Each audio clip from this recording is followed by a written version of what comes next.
Hola,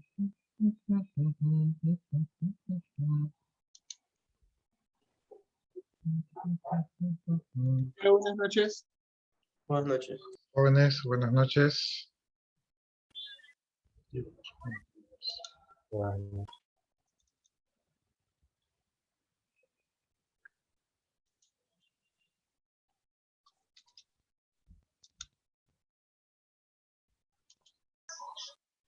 Buenas tardes. Buenas noches, jóvenes. No se olviden de poner sus dos apellidos y sus dos nombres en el chat para que tengan registrada su asistencia. También recuerden que en este segundo parcial, pues no les voy a poner la asistencia de la bitácora, entonces asegúrense de marcar la asistencia en el aula virtual.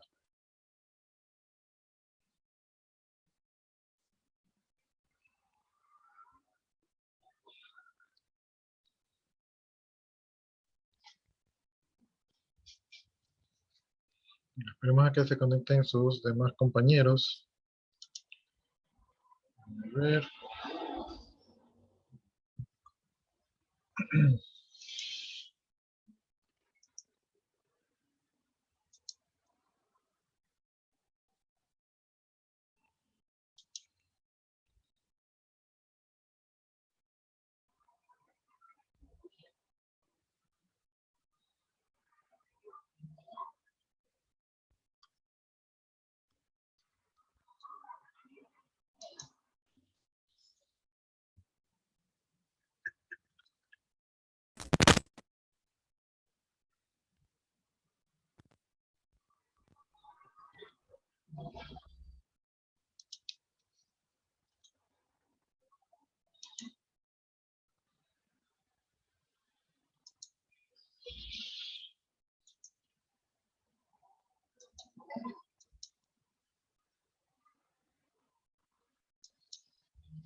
Hasta que se conecten sus compañeros.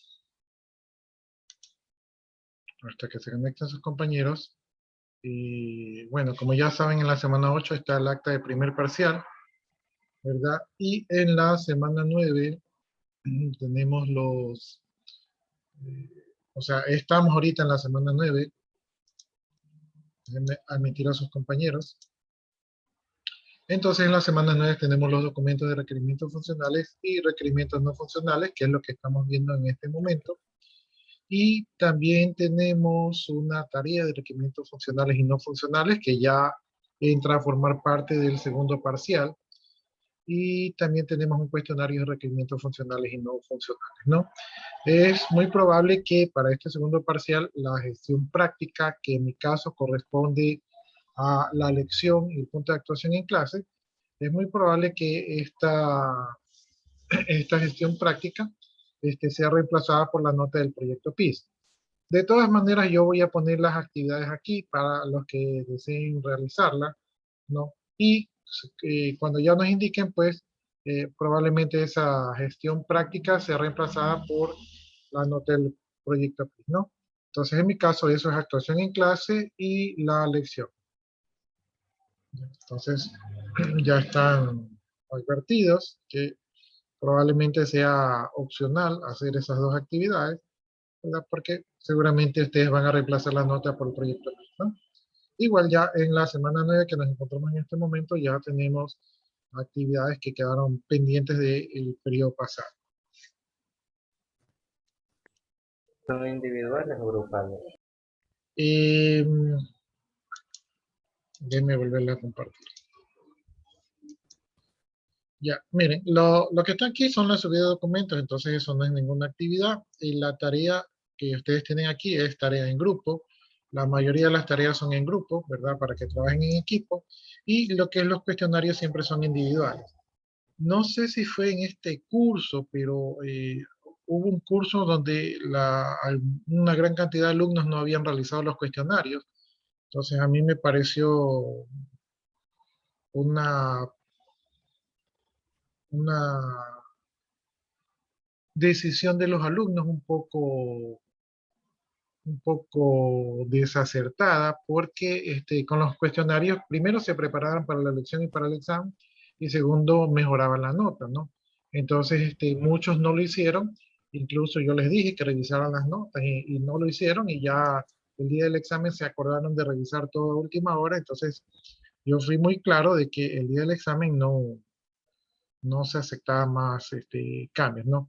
Y a pesar de eso, como la lección vale 2 puntos, permití dar la lección a algunos alumnos el día del examen, ¿verdad? Y ahí, bueno, uno que otro mejoró algo, porque igual eran 2 puntos de la lección, pero no deberían dejar todo a última hora, ¿no? Y a esperanzas de que el profesor les diga, ya, está bien, den la lección, ¿verdad? Entonces, espero que hayan aprendido y que no vayan a tener esa misma estrategia para el próximo parcial, para este segundo parcial que estamos aquí.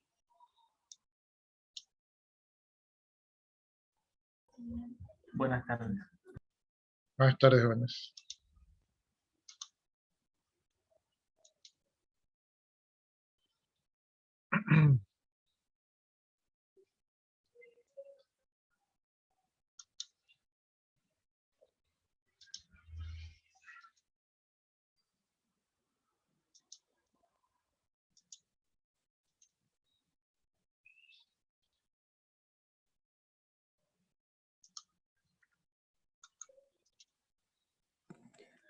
Buenas tardes. Buenas tardes, jóvenes. Bueno, entonces este es el nuevo parcial, ¿verdad? En este nuevo parcial estamos desarrollando los temas de requerimientos funcionales y no funcionales. Entonces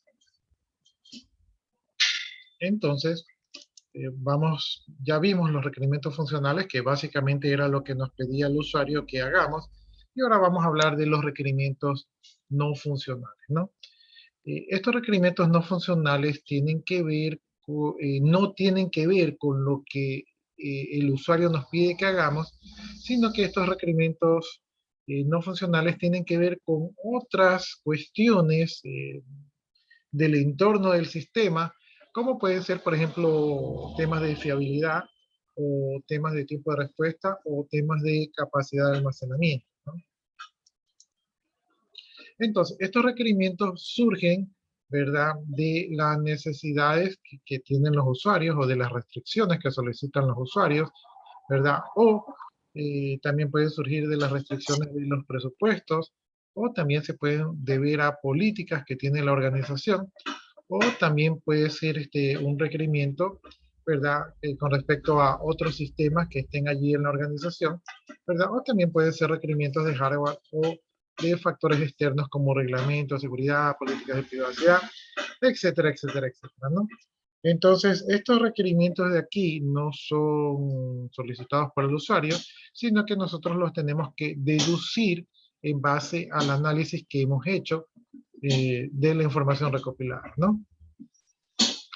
Por ejemplo, si nosotros queremos poner pantallas táctiles en nuestro sistema, porque las pantallas táctiles son más bonitas y nuestro sistema se va a ver más elegante, pero resulta que nuestro presupuesto es pequeño, ¿verdad? Entonces va a ser un requerimiento que utilicemos las pantallas LCD normales, ¿verdad? O las pantallas LED normales, porque las pantallas táctiles de repente nos va a salir más caro e inflamos el presupuesto, ¿no?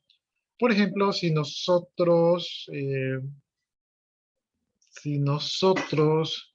queremos poner una identificación a los usuarios del sistema, ¿verdad? Si nosotros queremos aplicar a una organización, queremos poner seguridad a los usuarios que ingresan al sistema, probablemente podemos poner un usuario y una clave, pero si resulta que la empresa a la cual estamos desarrollando este proyecto es una empresa que que realmente el tema de la seguridad es muy importante, entonces nosotros tal vez en vez de utilizar un usuario y una clave que puede ser copiado, ¿verdad? Por algún usuario, de repente necesitamos que nuestro sistema maneje lo que es reconocimiento biométrico, ¿no? Entonces, en vez de poner un usuario y una clave, podemos hacer que nuestro sistema, no sé, nos reconozca, nos lea la cara, nos lea los ojos, ¿verdad? O lea nuestra huella dactilar, de tal manera que el nivel de seguridad sea superior, ¿no? Buenas tardes. Y buenas tardes, jóvenes. Pero esto lo vamos a hacer porque la política de la organización es así. Entonces, no lo hacemos porque un usuario nos los pidió, ni lo hacemos porque a nosotros nos parece lo más bonito, sino que lo hacemos considerando cuál es el norte de la empresa, ¿no? Ahora, por ejemplo, si se tratase de hacer un sistema y nosotros queremos hacer el sistema para una empresa y digamos que este sistema es un sistema de facturación y nosotros tenemos que escoger la base de datos, a lo mejor nosotros decimos, bueno, la base de datos la podemos hacer en Oracle, ¿no? Porque Oracle nos da muy buenas prestaciones, entonces vamos a utilizar la base de datos de Oracle para el nuevo sistema. ¿Sí? Eso podemos decidir nosotros porque es una buena base de datos. Pero ¿qué resulta que si el sistema de contabilidad está hecho en la base de datos de SQL Server, entonces tal vez nosotros digamos, bueno, ¿por qué voy a utilizar la base de datos de Oracle? ¿Verdad? Si ya hay un sistema que utiliza SQL Server, entonces si yo quiero hacer que estos dos sistemas compartan información, va a ser necesario que trabajen en la misma plataforma, o por lo menos en plataformas similares, ¿no? Por experiencia, lo mejor es que trabajen en las mismas plataformas porque a veces incluso dentro de las mismas plataformas a veces no son compatibles, ¿no? Por versión. Entonces, es saludable que si hay un sistema que ya está implementado y que es útil y de repente no sea buena idea crear otro sistema en otra plataforma porque a lo mejor nunca se van a ver. Entonces, tenemos que pensar nosotros en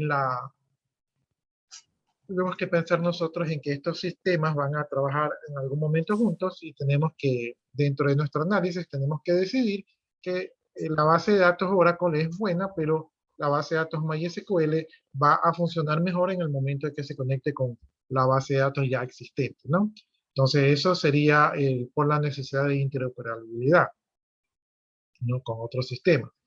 También tenemos que ver, por ejemplo, yo puedo crear un sistema. Yo digo, bueno, voy a hacer este sistema qué sé yo, en .NET, ¿verdad? Pero me doy cuenta que haciendo levantamiento de la información y haciendo una evaluación del hardware y del software disponible, me doy cuenta que esta es una empresa vieja y que mayormente no ha hecho una renovación tecnológica. Entonces los equipos, ¿verdad? Digamos que son equipos eh, antiguos y que entonces no tienen esa capacidad de procesamiento que requiere la plataforma, ¿no? En este caso, entonces yo podría decidir dos caminos, ¿no? Un camino dentro del análisis sería renovar la plataforma tecnológica, que sería lo más recomendable, pero también tenemos que considerar que renovar una plataforma tecnológica va a requerir mucho dinero de inversión y eso es generalmente lo que las empresas no tienen o no quieren. Entonces, si ya no les queda otro camino, pues les va a tocar de escoger un lenguaje de programación, ¿verdad? Que maneje menos recursos, ¿no? De repente, no sé, de repente un Visual Basic, aunque eso ya está fuera de tiempo, pero si no les queda de otra, pues tendrían eso sí, tendrían que si van a utilizar algo antiguo, por eso allí tendrían que ustedes dejar bien documentado lo que los obligó a utilizar eso allí, porque no sería lo más óptimo, ¿no? ¿Verdad? Pero bueno, pero ahí ustedes están restringidos por el hardware que están allí, ¿no? También ciertas cosas tienen que estar reguladas. Por ejemplo, si ustedes hacen un sistema de facturación y hacen que el vendedor pueda facturar, probablemente ustedes digan, bueno, el vendedor puede facturar, pero tiene que tener una aprobación del gerente de ventas, porque aquí en la compañía tienen una política de seguridad donde se cuidan de que los vendedores no puedan hacer trampa al momento de facturar. Entonces necesitan la autorización del gerente de ventas para que él sea la persona que fiscalice que estas operaciones sean correctas. Entonces, son requerimientos que el usuario no los está pensando, pero que ustedes, después de su análisis, llegan a esas conclusiones, ¿no? Bueno, entonces así encontramos un poco de situaciones en las cuales se crean requerimientos, pero estos no son directamente pedidos por los usuarios, ¿no? Algunas veces sí son pedidos por los usuarios, pero estos requerimientos que son pedidos por los usuarios son porque estos usuarios tienen conocimiento de informática. Entonces, ellos hablan un poquito el lenguaje informático. Bien, aquí nos menciona que los requerimientos funcionales, ¿verdad? Son más críticos que los requerimientos no funcionales, ¿no? Porque un requerimiento no funcional puede inutilizar el sistema, ¿no? Entonces el sistema, digamos que puede, digamos que el sistema sea un sistema de facturación y que el sistema puede facturar. Pero resulta que el sistema puede facturar, pero que se demora 10 minutos en una factura. Entonces, aunque el sistema cumple con el requisito de facturar, ¿verdad? Pero si factura después de 10 minutos, entonces ese no es un buen sistema, ¿no? Ahí hay un grave problema y obviamente no se puede utilizar un sistema que facture cada 10 minutos. Entonces, para estos requerimientos funcionales, como ya les mencionaba, ustedes tienen que revisar ciertos aspectos como son la fiabilidad, tiempo de respuesta y uso de almacenamiento, ¿no? Entonces, ahí vemos cuáles son esas propiedades que ustedes tendrían que considerar al momento de diseñar un sistema, y eso aquí lo tenemos detallado: fiabilidad, tiempo de respuesta, uso de almacenamiento, restricciones sobre la implementación del sistema, rendimiento y la seguridad. Son temas que ustedes tienen que considerar. Imagínense ustedes que ustedes contratan un arquitecto para que les haga una casa y el arquitecto les pregunta: ¿de cuántos pisos quieres la casa? ¿De uno o de dos? Y ustedes le dicen de 2 pisos. Entonces el arquitecto va, construye la casa de 2 pisos y se les entrega a ustedes. Cuando ustedes van a ver la casa tiene las paredes, por ahí tiene las ventanas y la puerta, pero no tiene sistema eléctrico, no tiene sistema de tuberías, no tiene sistema de comunicaciones, no tiene sistema de ventilación, ¿verdad? Entonces, de repente no tiene algunos acabados. Y ustedes le preguntan al arquitecto: arquitecto, ¿y qué pasó? Y él le dice: usted me pidió una casa, ahí está la casa, ¿verdad? Y ustedes le dicen: ¿y los sistemas eléctricos de agua potable, de desagüe, qué pasó con eso? Ah, es que eso usted no me pidió. ¿Sí? Entonces, imagínense ustedes en esa situación, ustedes no van a admitir de que ese arquitecto les entregue esa casa porque para ustedes la casa está sin terminar. Asimismo, si ustedes van a desarrollar un sistema, entonces los usuarios que reciben el sistema no les van a admitir que ustedes entregan un sistema que de repente no tenga seguridades, o no tenga logs, o no tenga ayudas, o no se haya definido el almacenamiento, o no tenga comunicaciones con otros equipos. Entonces son varios factores que ustedes deben de tener en cuenta al momento de diseñar los sistemas, ¿no? Entonces estas cosas no pueden quedar en el aire y ustedes son los responsables de que esos factores sean atendidos.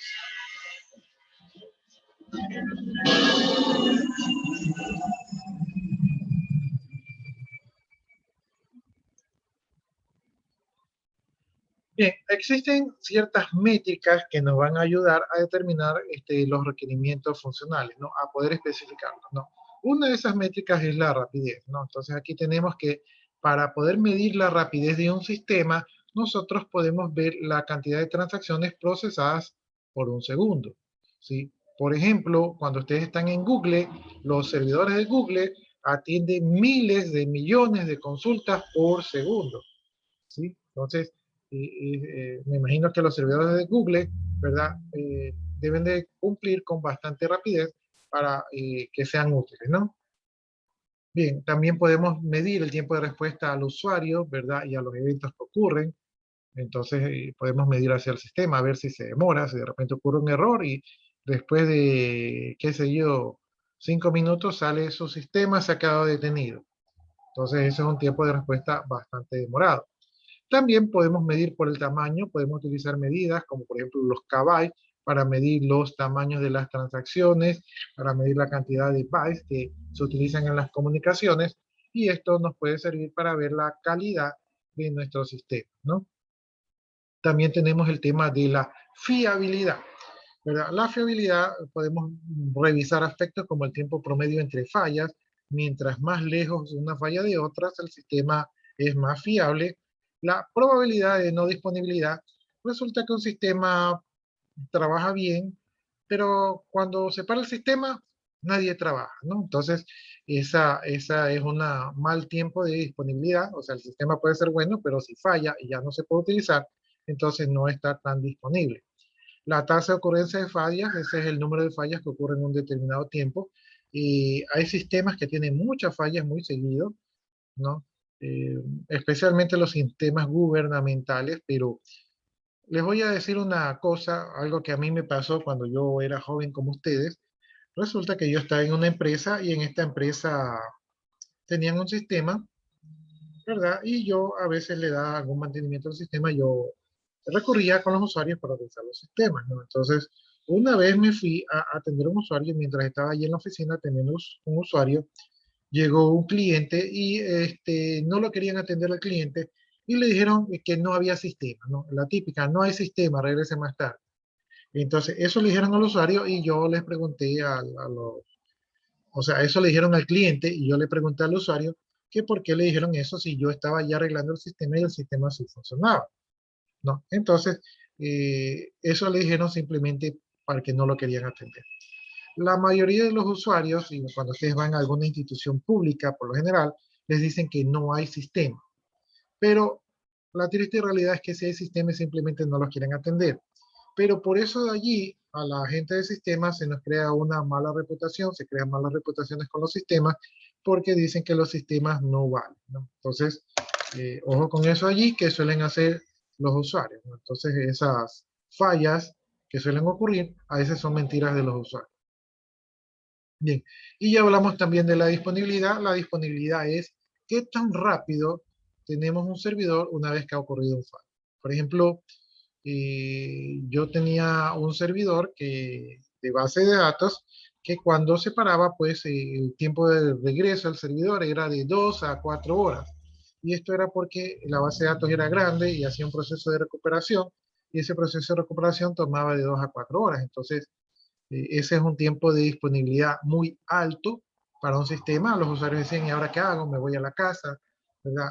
Entonces los usuarios se molestaban mucho por eso ahí, ¿no? Entonces, también ustedes tienen que medir de los sistemas que ustedes diseñen y produzcan, tienen que ver que tengan un alto tiempo de disponibilidad. No. Ahora, vamos a hablar de otro punto que también pueden medir, que es la robustez, ¿no? Aquí en la robustez es el tiempo de reinicio después de la falla, entonces eso ya lo mencionamos hace un momento. Si falló el equipo, ¿verdad? ¿En qué tiempo se recupera? Por ejemplo, yo tenía un servidor de comunicaciones que a veces fallaba y simplemente lo reiniciaba y ahí volvía a estar en línea, entonces el tiempo de respuesta era rápido, ¿no? No es correcto que se quedara inhibido, pero por lo menos el tiempo de respuesta era rápido. Entonces la falla duraba un par de minutos, aunque para los usuarios, dado que era un servidor de comunicaciones, un par de minutos era bastante agobiante, ¿ya? La robustez también tiene que ver con el porcentaje de eventos que provocan las fallas, ¿verdad? Entonces, si hay muchos eventos que provocan las fallas, estamos hablando de un sistema que no es muy robusto, ¿verdad? Y también hablamos de la probabilidad de corrupción de los datos después de las fallas, ¿no? Entonces, eso es lo que yo les comentaba, que tenía un servidor de base de datos, que la recuperación de la base de datos tomaba un tiempo, y muchas veces yo tenía un servidor que se corrompía muy a menudo, ¿verdad? Entraba en error muy a menudo, 1 o 2 veces a la semana. Entonces, se supone que el servidor no era muy robusto, pero después descubrimos de que los usuarios lo que hacían es que los usuarios apagaban mal el servidor, entonces era un problema de usuario. Pero los usuarios también tienen que ver con la robustez. Bien, y otro aspecto que tenemos que ver es la portabilidad. Si nuestro sistema va a correr en muchas plataformas, entonces tenemos que ver si nuestro sistema corre en dichas plataformas. O sea, si lo podemos llevar de una plataforma a otra, de un hardware a otro, eso va a ser un factor importante. Por ejemplo, hay sistemas que están instalados en ciertos equipos que son compatibles con esos equipos y cuando usted actualiza el equipo o le cambia algo, le pone más memoria, un nuevo disco duro u otro software o lo lleva a otra máquina porque está mejorando, esos software ya no funcionan, ¿no? Entonces, esos software no serían tan portables. Entonces, para ustedes enfocarse en todos los requerimientos no funcionales, van a tener que medir, ¿verdad? Todas estas propiedades de rapidez, tamaño, flexibilidad, robustez y portabilidad para que de aquí ustedes puedan determinar qué requerimientos no funcionales necesita su software. Y como ves, la mayoría de estas propiedades no las dice el usuario, sino que ustedes las tienen que determinar en base a su análisis. Bien, aquí tenemos una clasificación de los requerimientos no funcionales. Entonces tenemos aquí un diagrama, ¿verdad? Entonces en la cúspide tenemos los requerimientos no funcionales y estos pueden dividirse en requerimientos de productos, ¿verdad? Y dentro de los requerimientos de productos, a su vez, están los requerimientos de usabilidad, o sea, y cómo se va a usar nuestro producto. De ahí pueden salir requerimientos, no necesariamente nos los da el usuario.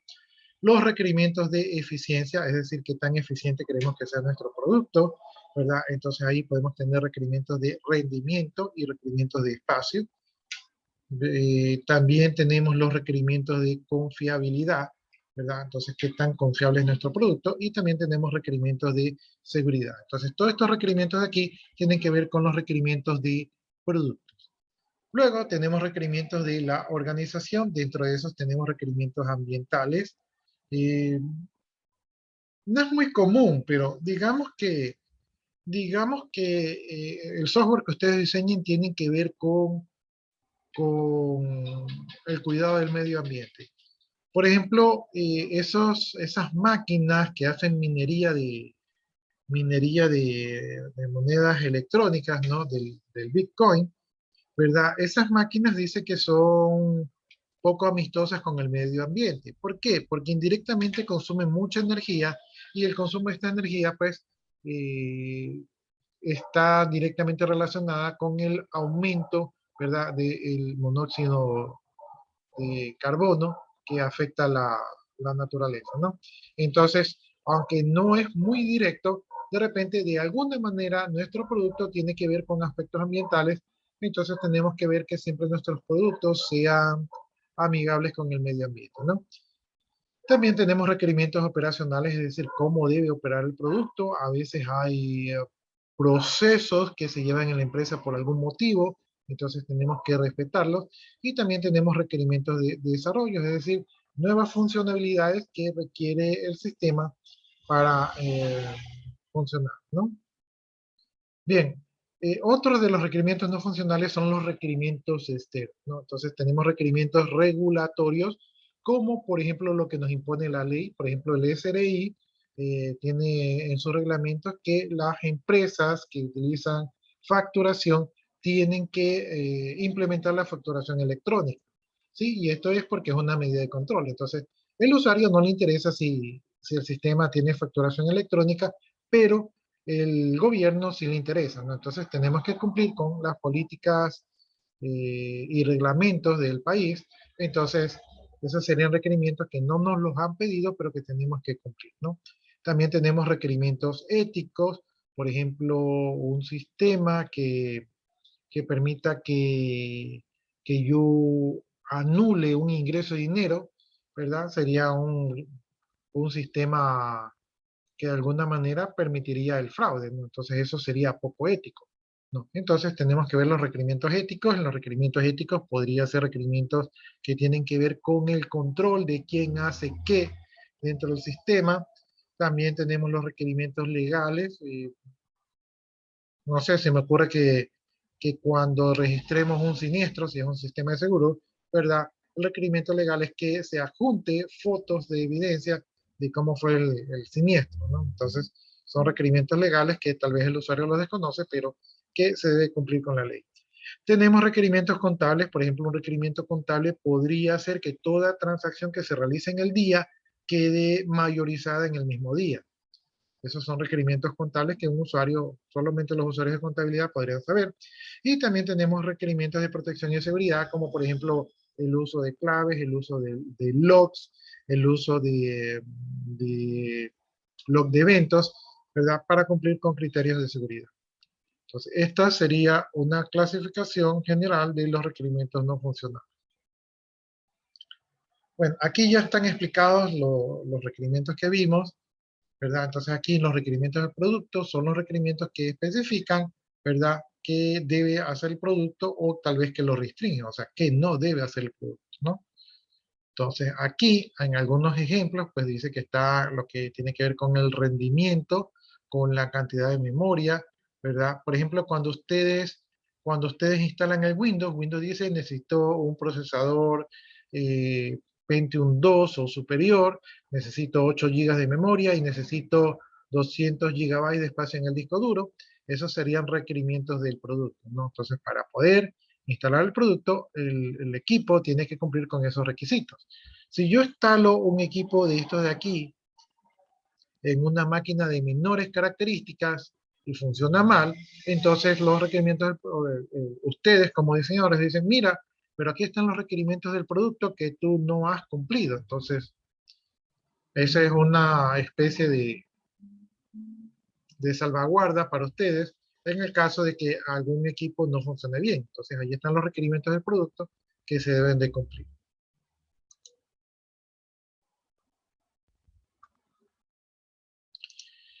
Ya, tenemos los requerimientos de la organización, ¿verdad? Estos de aquí tienen que ver con las políticas, ya lo mencionamos, con los procedimientos que se manejan con los clientes, ¿verdad? O con los desarrolladores.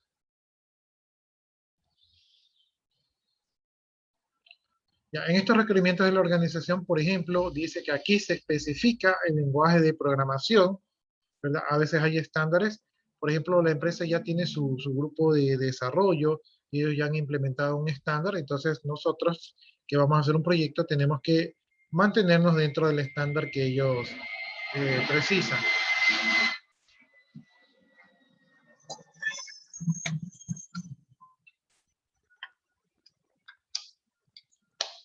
Sí, en la organización, ¿verdad? Ellos ya tienen como política que se desarrolle con PHP y con MySQL.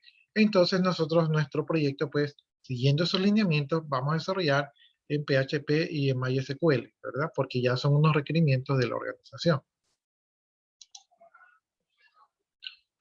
Ya, los requerimientos externos, esto tiene que ver con todo lo que está fuera de la empresa, tiene que ver con regulaciones que pueden ser expedidas por los gobiernos, ¿verdad? Tiene que ver con cosas legislativas, o sea, tiene que ver más que nada con leyes que se tienen que cumplir. Y aquí también entran los aspectos éticos y morales, ¿no? Entonces nuestro sistema debe mantenerse en ese lineamiento. Por ejemplo, hace muchos años, cuando yo recién empecé, entonces ya no había tanto control del fisco en los sistemas y habían empresarios que pedían que cuando les desarrollen los sistemas, en especial los de contabilidad, ellos solicitaban tener una contabilidad falsa y una contabilidad real. Entonces, eso ocurría en esas épocas que no había tanto control. Entonces, un requerimiento así, eso no sería algo ético, ¿no? Entonces, ustedes deben de desarrollar sistemas que garanticen la moral y la ética, ¿no? Deben de asegurarse que el sistema cumple. Ya, aquí tenemos unos requerimientos, unos ejemplos de requerimientos. Entonces, por ejemplo, el requerimiento del producto dice, será necesario que la comunicación requerida entre el APSE, que es un entorno de ayuda para ADA, y el usuario, se puede expresar utilizando un conjunto de caracteres ADA, ¿sí? Entonces, eso es un requerimiento no funcional con respecto al producto. Tenemos un requerimiento organizacional, dice el proceso de desarrollo del sistema y de documentos a entregar, estos deben apegarse al proceso y a los productos. Entonces, eso ya es una disposición de la empresa, ¿verdad?, que debemos de cumplir. Tenemos un requerimiento externo, dice el sistema no deberá revelar a sus operadores alguna información personal de los clientes, excepto el nombre y su número de referencia. Entonces aquí tenemos un requerimiento externo, por ejemplo, que está dado por la ley de protección de datos, ¿verdad? Donde los datos no deben de ser conocidos por nadie. Entonces eso tiene que aplicarse en el sistema. Entonces estos son algunos ejemplos de requerimientos no funcionales que ustedes pueden obtener. Y los obtienen analizando todas esas propiedades que vimos en función del análisis. No sé si alguno de ustedes tenga alguna pregunta, inquietud con respecto a ese tema. Ingeniero, normalmente los requerimientos siempre van a variar conforme sea el lugar donde estemos trabajando, ¿verdad? Los requerimientos funcionales son muy específicos del lugar donde estemos trabajando. O sea, en general, todos van a pedir lo mismo. Si usted va a hacer un sistema de facturación en una empresa A y luego va a hacer un sistema de facturación en una empresa B, los requisitos generales son los mismos, ¿verdad? Pero suelen ser muy específicos en cuanto a ciertas cosas. Entonces, cuando usted hace un sistema, generalmente los sistemas son muy particulares para cada empresa donde usted va a ir, ¿no? Y los requerimientos no funcionales podrían variar, por ejemplo, como son las políticas de la organización, ¿verdad? Más que nada allí podrían variar de una empresa a otra. Entonces, sí, por lo general, cada requerimiento son muy específicos del lugar donde ustedes van, ¿no? Entonces, lo que es bueno para uno podría no ser tan bueno para otro. No sé si tengan alguna otra inquietud.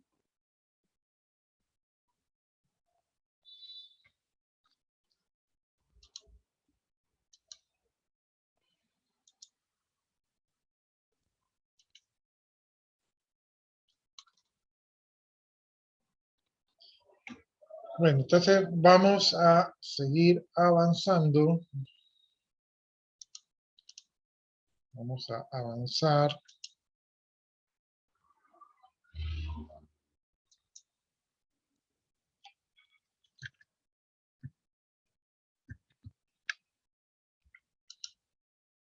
Ya, entonces ya abarcamos lo que eran requerimientos funcionales y requerimientos no funcionales. Todas estas cosas aquí estamos recién, nos van a servir para la fase de desarrollo que es el análisis, ¿verdad? Y diseño del sistema, ¿no? Entonces estamos recién en esa fase. Bien, ahora vamos a hablar de el alcance del sistema.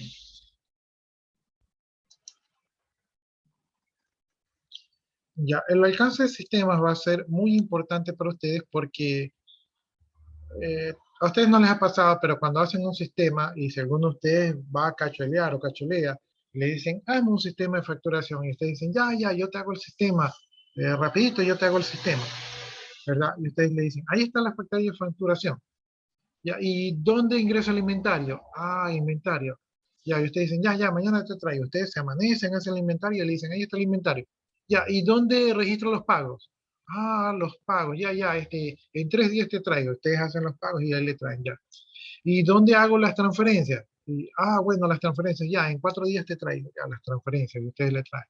Ya, ¿y dónde saco los reportes? Ah, los reportes, ya, bueno, ya, mañana te traigo. ¿Y dónde contabiliza? Entonces, los usuarios, cuando les piden hacer un sistema, los usuarios piensan que ustedes son el mago de Oz, ¿verdad? Que ellos piden y ustedes así hacen magia y sueltan y sueltan y sueltan, ¿no? Entonces, cuando ustedes no ponen un límite, ¿verdad? Los usuarios se van de largo porque si al usuario usted no le dice que ya no le va a hacer nada, ellos van a pedir y pedir y pedir, le van a decir una cosita más, pero una cosita más, una cosita chiquita más.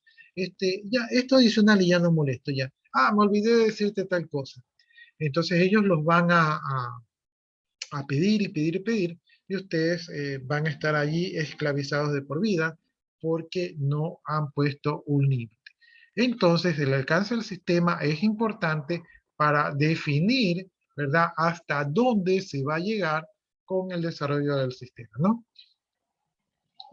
Entonces, aquí estamos viendo que el alcance del sistema, ¿verdad? Lo que hace es que va a definir los límites ¿verdad? O sea, va a decir qué es lo que ustedes van a hacer, ¿verdad? Y si no está allí, entonces ustedes no lo hacen.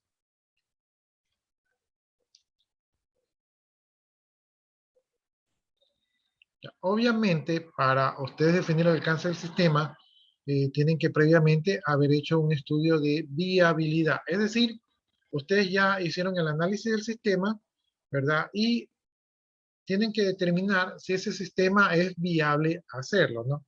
Por ejemplo, digamos que yo tengo de proyecto hacer una escalera hasta la luna, ¿verdad? Entonces hay que hacer los estudios a ver si es factible hacer una escalera hacia la luna, ¿no? Entonces, de repente vemos que hay suficiente material en la Tierra para llegar a la luna, entonces vemos que técnicamente sí es viable, pero resulta que nos va a costar un ojo de la cara, entonces económicamente no es viable, ¿no? Entonces, todo proyecto, ¿verdad? Antes de lanzarse el proyecto, tiene que verse si es viable o no. Y generalmente cuando nosotros hacemos el análisis, nosotros recogemos todas las solicitudes de los usuarios, ¿verdad? Y tenemos una lista de 100 cosas que nos han pedido el usuario. Pero resulta que los recursos son escasos, ¿verdad? Y de esas 100 cosas apenas podemos hacer 20 cosas, ¿no? Y las 20 cosas que vamos a hacer las vamos a hacer en orden de prioridad, ¿verdad? En función de lo que le favorece a la empresa. Entonces, esas 20 cosas que vamos a hacer va a ser en función de los objetivos de la empresa, ¿no? Les digo 20, pero pueden ser 30, pueden ser 50, dependiendo del presupuesto, ¿no? Entonces, los presupuestos a veces, ¿verdad? Se tienen que poner un límite, ¿verdad? Para saber qué se va a hacer y cuánto va a costar, y algunas veces el presupuesto es una de las cosas que limita el alcance del sistema, ¿no? Por ejemplo, yo digo, a ver, yo quiero que mi sistema me proyecte un holograma eh, que sea amistoso, ¿verdad? Y digamos que existe para que el sistema pueda proyectar un holograma, pero resulta que eso sale muy caro y entonces, y no es una prioridad, entonces simplemente no alcanzó, ¿verdad?, a ponerse dentro de lo que sí se va a hacer, y entonces eso está fuera del alcance del sistema, ¿no? Entonces, en el alcance del sistema se pone únicamente lo que se va a hacer.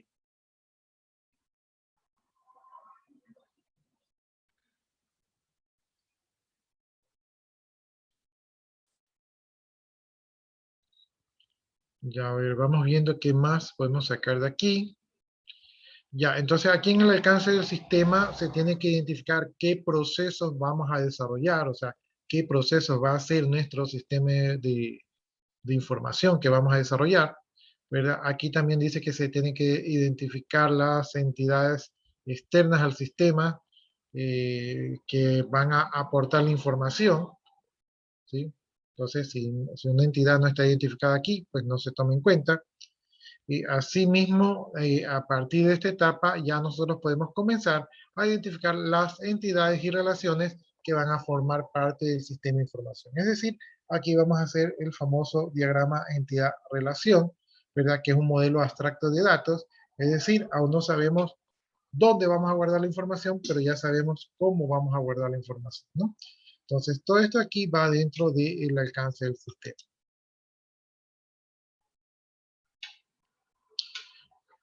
Bien, como ya les mencioné, existe un presupuesto y ese presupuesto es limitado, ¿verdad? Entonces, nosotros no solamente tenemos un presupuesto limitado, sino que también tenemos fechas de entrega, ¿no?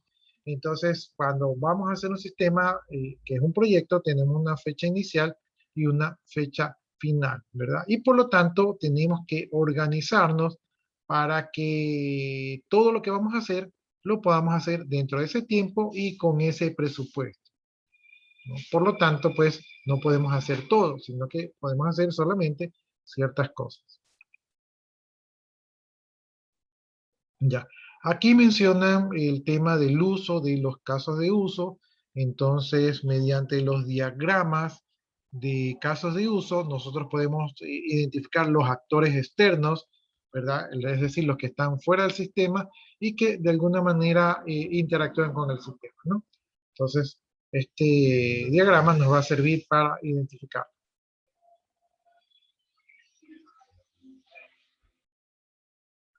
Ya, también podemos hacer aquí análisis, ¿verdad? De si es que el sistema es orientado a objetos, vamos a hacer un análisis previo, pero para poder hacer ese análisis orientado a objetos, vamos a tener que tener claro cuál es el contexto. Lo único que tengo es amor para amar.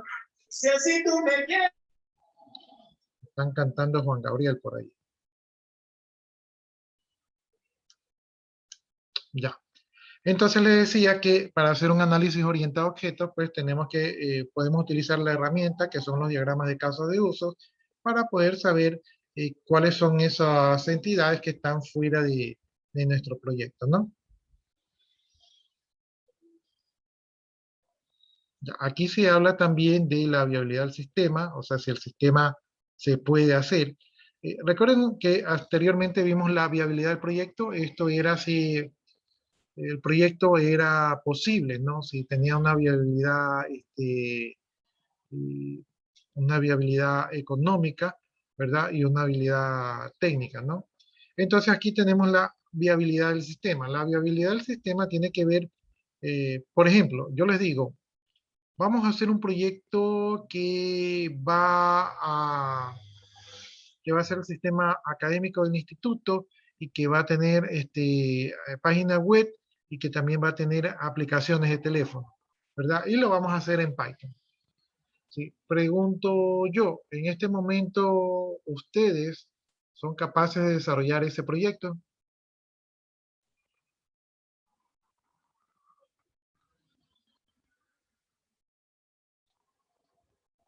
¿Son capaces No, de...? No aún no, aún, no ¿verdad? estamos lo suficientemente capacitados. Ya, entonces, el proyecto es viable porque alguien lo puede hacer, ¿verdad? Digamos que existe el dinero para hacerlo, pero nosotros no estamos técnicamente capacitados para hacerlo. Por lo tanto, el sistema no es viable en estos momentos, ¿no? Entonces, cuando estamos hablando del alcance del sistema, también tenemos que ver si existe una viabilidad por parte de los recursos para desarrollar ese sistema, ¿no? Entonces, esa es otra de las cosas que tenemos que considerar.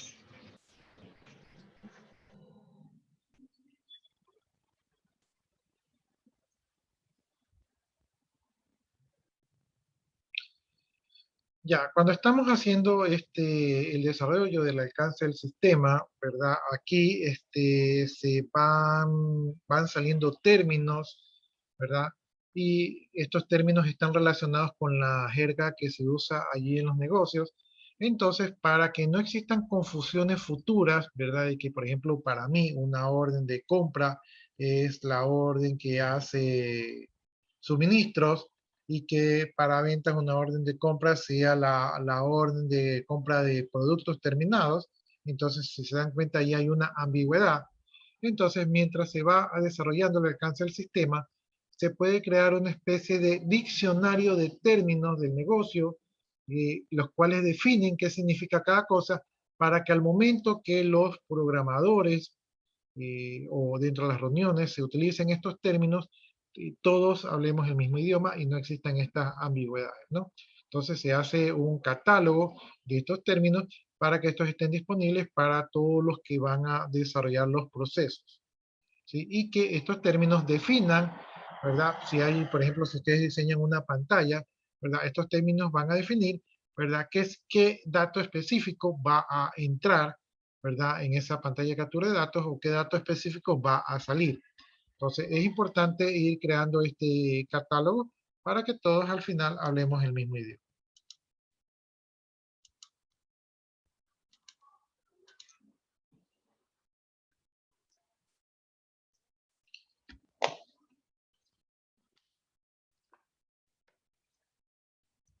Bien, lo que estamos viendo es el ciclo de vida y desarrollo de un sistema. El que estamos puntualmente viendo es el ciclo de vida, la metodología de cascada. Y dentro de esta metodología, cuando estamos haciendo el desarrollo del alcance del sistema, es importante que nosotros tengamos comunicaciones con los usuarios especializados en estos temas, que ya los tenemos identificados en base a las entrevistas y cuestionarios que realizamos anteriormente, ¿no? Entonces, aquí nosotros podemos prestar especial atención, ¿verdad? Dentro de lo que es el producto, ¿verdad? A los productos de entrada, ¿no? Entonces, aquí, en los productos de entrada, podemos obtener, podemos corroborar con los usuarios que son responsables de manejar esta información, podemos obtener lo que es la descripción de la solución. También podemos ver lo que es, se me fue. Ya, también podemos ver lo que es la descripción de la solución, los catálogos de requisitos, ¿verdad? En los que son los productos de salida también tenemos los catálogos de requisitos, tenemos un glosario allí. Lo que es en el análisis estructurado podemos obtener lo que es el contexto del sistema, ¿verdad? Y también el modelo conceptual de datos. Lo que es el análisis orientado a objetos podemos ver el modelo de negocio y el modelo de dominio, ¿no? Entonces, estos son aspectos que podemos tratar con los usuarios para que los usuarios nos corrijan, nos pongan en conocimiento si es que estamos yendo por buen camino o no, ¿no? Entonces, estos temas los podemos tratar con los usuarios en una sesión, ¿no? También podemos tocar temas de lo que son las técnicas, ¿verdad? Dentro de las técnicas podemos utilizar los diagramas de flujo, podemos utilizar modelos de entidad de relación, diagramas de clase y casos de uso. Estos son diagramas que nos van a ayudar, ¿verdad? A diseñar el sistema. También dentro de las prácticas podemos hacer sesiones de trabajo, ya lo vimos con los usuarios, o lo que es la catalogación, o sea, ir haciendo el catálogo del producto, ¿verdad? Y entre los participantes que están dentro de este desarrollo, pues tenemos al jefe de proyecto, a los analistas de sistemas y a los directores de los usuarios. Entonces, estos son algunos de los aspectos que involucran el desarrollo del alcance del sistema, ¿no? Entonces, básicamente es un documento donde dice cómo va a quedar el sistema, ¿verdad? Qué entidades va a tener allí, qué módulos va a tener allí, qué es lo que ustedes van a hacer, ¿no? Si al final el usuario les dice, el cliente les dice, oiga, ¿y dónde está mis reportes? Entonces ustedes vienen acá al alcance del sistema y dicen, mira, aquí en el alcance del sistema dice que le hacemos 2 reportes, no dice que le hacemos 4 o 5, dice solamente 2 reportes, ¿no? Entonces este es un documento que les sirve a ustedes para poner límites, ¿sí?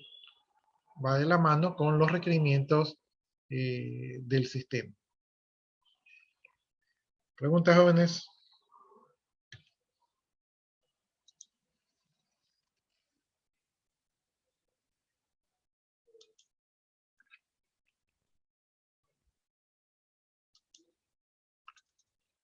¿Alguna pregunta, jóvenes?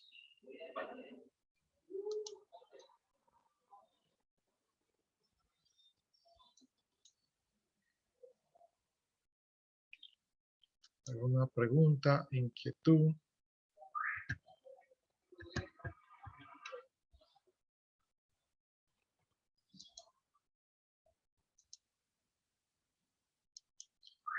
Ya, entonces ya vimos requerimientos funcionales, ¿verdad? Para saber qué es lo que nos piden los usuarios y nosotros como profesionales qué tenemos que hacer.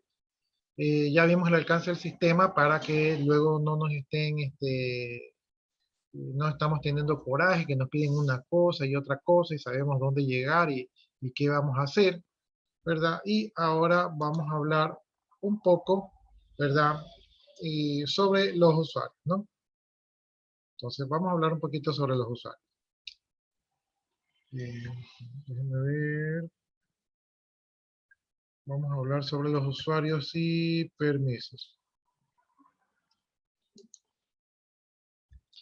Ya, entonces hemos visto que nosotros hablamos con los usuarios les entendimos que son los que utilizan el sistema, ¿verdad? Pero en este momento vamos a verlo desde un punto de vista del propio sistema de información, ¿no?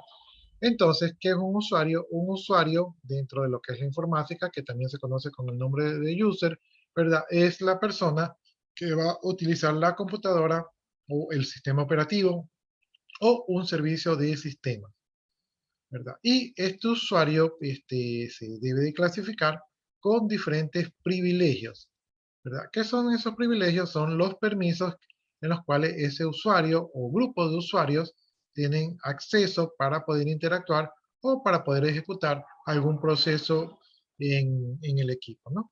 Entonces, un usuario es una persona que coge el equipo y va a interactuar de alguna manera con él, ¿no? Y también aquí viene el concepto de grupo de usuarios.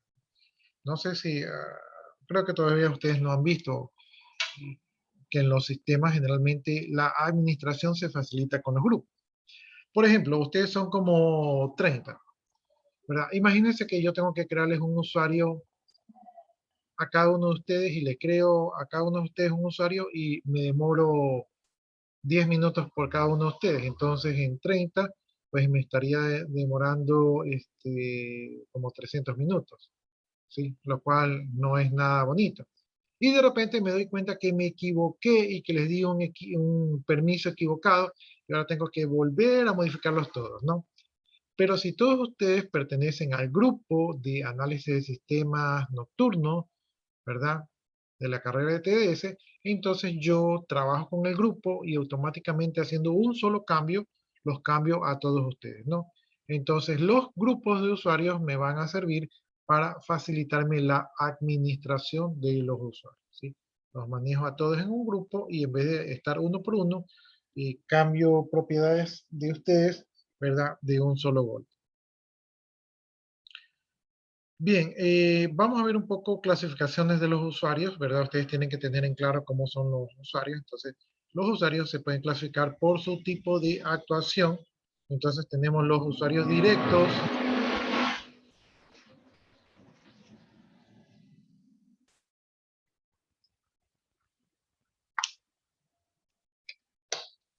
Ya, los usuarios directos son los que interactúan directamente con la máquina y entonces ellos ingresan datos o sacan reportes, ¿verdad? O están trabajando directamente con el sistema, es decir, están interactuando allí con el sistema, ¿no? Dándole enter, ¿verdad? Escribiendo información allí.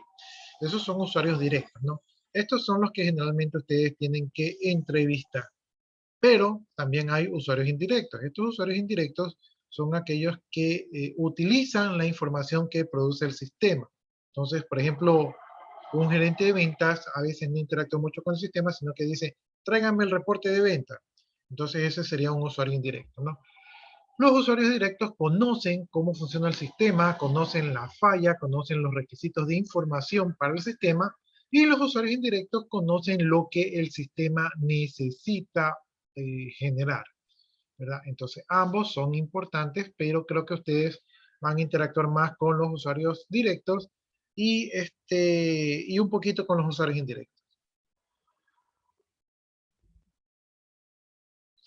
Ya, dentro de una organización, utilizando el punto de vista de los usuarios dentro de una organización, tenemos usuarios operativos, ¿verdad?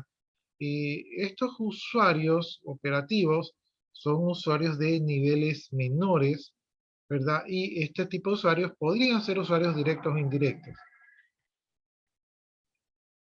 Ya, entonces aquí vemos que ya nos dice que es común que los empleados sean los usuarios directos, ¿verdad? Y que los jefes sean los usuarios indirectos, ¿no? Entonces, estos serían los usuarios operativos, o sea, los que usan el sistema, ¿no? De allí tenemos los usuarios gerentes, estos van a controlar el desempeño de los sistemas, ¿verdad? De información según su área de competencia, ¿verdad? Y ellos tienen un conocimiento de las virtudes y defectos del sistema, ¿no? Pero a manera general. Generalmente estos usuarios gerentes son usuarios indirectos, suelen utilizar reportes tipo resúmenes, ¿verdad? Y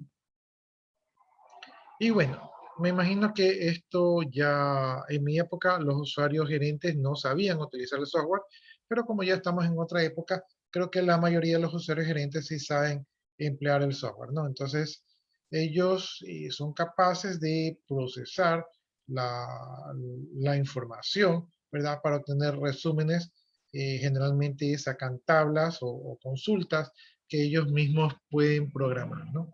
Entonces, porque estos usuarios ya están un poquito más adelantados. Bien, tenemos también los usuarios directivos. Estos de aquí son los que toman las decisiones. Generalmente estos son los que los van a contratar a ustedes. Entonces ellos son los que deciden invertir en un nuevo sistema de información, ¿verdad? Ellos también apoyan, ¿verdad? Como son inteligentes, apoyan en lo que es el análisis, el diseño, ¿verdad? Y también la adquisición de nuevos equipos, ¿no? Básicamente también son usuarios indirectos, porque ellos también utilizan la información, ¿verdad? Ellos no son operativos.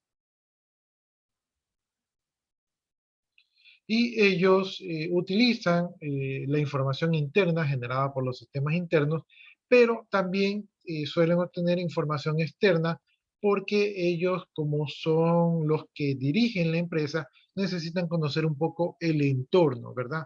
Para saber qué oportunidades y qué riesgos están en el ambiente, ¿no? Entonces, estos son los usuarios directivos, ¿no?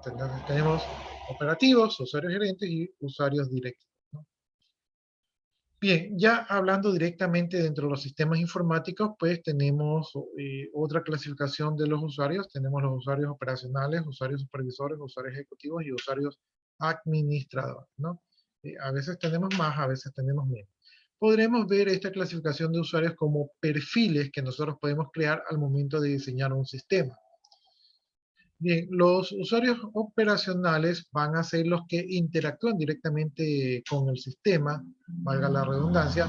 Ya vimos anteriormente este concepto de aquí, y generalmente son los que ingresan la información, ¿verdad? Ingresan los datos, son los que están capturando los datos para que después se generen la información, ¿no?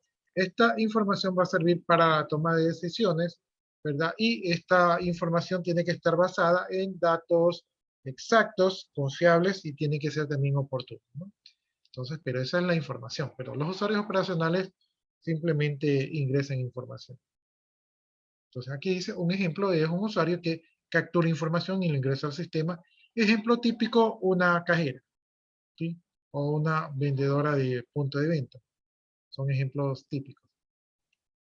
De ahí tenemos los usuarios supervisores. Estos pueden tener, dice, un panorama local o no. O sea, pueden tener una visión un poquito más grande o tal vez un poquito más cerrada. Eso ya depende de la función. Ellos están familiarizados con la operación. Ellos saben cómo es el proceso que tienen que hacer los operativos, ¿verdad? Estos están confinados a los presupuestos. Es decir, que ellos están viendo, tienen metas, ¿verdad? Metas que les han impuesto y ellos están preocupados por alcanzar estas metas que generalmente tienen que ver con el volumen de trabajo realizado, ¿verdad? A su vez, ellos están allí encargados de ver que no ocurra desperdicio, es decir, están encargados de disminuir los costos. Son los típicos que dicen, ¿qué estás haciendo allí? Estás perdiendo el tiempo, anda a trabajar, ¿verdad? Entonces ese es un supervisor, o que le dice, estás haciendo mal, mira, ¿por qué botaste eso? Eso todavía es útil. Entonces, ese tipo de personas son los supervisores, que están preocupadas por eso de allí, ¿no? A menudo, dice, son intermediarios entre los usuarios de niveles superiores, es decir, tienen un usuario operativo, el usuario operativo dice, mira, este sistema no me vale, siempre se me anda quedando inhibido. Entonces el supervisor va donde su superior le dice, tenemos un problema que el sistema siempre se queda inhibido, ¿no? Entonces son una especie de intermediarios entre los diferentes niveles. El supervisor también es con el cual ustedes tendrían contacto, ¿no?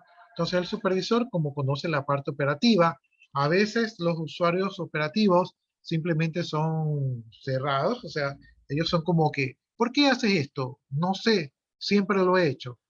¿Y por qué no haces esto así? No sé, porque así no me enseñan. Pero el supervisor conoce el negocio, entonces con él podemos decirle, ¿y por qué están haciendo así? Ah, ya, hacemos así porque tomamos medidas de seguridad, ¿no? Entonces, el supervisor nos puede ayudar a conocer el proceso. Entonces, es con quien ustedes también tendrían que entrevistar. Ya, entonces con él, dice, se van a definir los requerimientos y la política de la empresa que el sistema debe realizar. Los supervisores generalmente son un poco cerrados, o sea, ellos no se salen de lo que les enseñaron. Y por lo tanto tienen las políticas, ¿verdad?, de por qué se hacen las cosas un poco claras, ¿no? Entonces con ellos se pueden definir esas políticas de la empresa. Bien, de allí tenemos los usuarios ejecutivos. Estos usuarios ejecutivos tienen un panorama global, ¿verdad?, de cómo funcionan las operaciones. No están tan al detalle como el supervisor y no están tan ciegos como los operativos, pero ellos no se preocupan. Ellos dicen, facturen, les dicen a los supervisores, este mes me tienes que facturar 200%. Entonces, a ellos no les importa cómo lo van a hacer, sino que simplemente dan las órdenes, ¿no? Estos ejecutivos suelen proveer la iniciativa de un nuevo proyecto porque son un poco inteligentes, entonces se dan cuenta que algo está fallando o que algo necesitan, entonces dicen, sí, creo que necesitamos un nuevo proyecto. Estos de aquí, estos ejecutivos no tienen experiencia operacional directa, es decir, no saben cómo funciona el sistema y entonces no nos pueden ayudar con respecto a los requerimientos del sistema, ¿sí? Pero estos de aquí tienen preocupaciones estratégicas, es decir, ellos no saben cómo funciona el sistema, pero sí saben para dónde va la empresa, ¿no? Entonces, ellos nos pueden dar un poco, nos pueden ayudar con los objetivos de la empresa. Bien, ellos están preocupados de los nuevos mercados, de los nuevos productos, ¿verdad? De las ventajas competitivas que se pueden obtener con el nuevo sistema. Entonces, ellos están un poco más enfocados en lo que son las metas. Bien, estos usuarios ejecutivos, ya lo mencionamos, tienen el panorama global, no se preocupan por los detalles. Déjenme ver.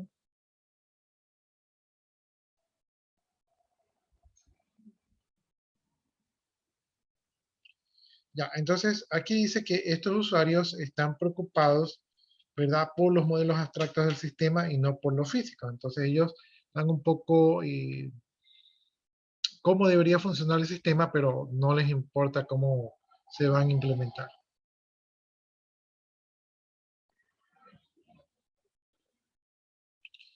Aquí creo que se me ha repetido esta diapositiva. Usuarios ejecutivos, usuarios ejecutivos.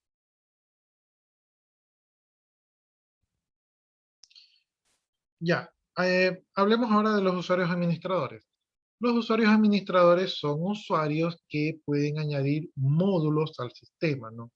Entonces, estos usuarios generalmente añaden nuevas funciones, actualizan los portales y pueden dar de alta o de baja a usuarios. Entonces, estos usuarios administradores tienen cierto poder, ¿verdad? De los que pueden operar con el sistema, ¿no?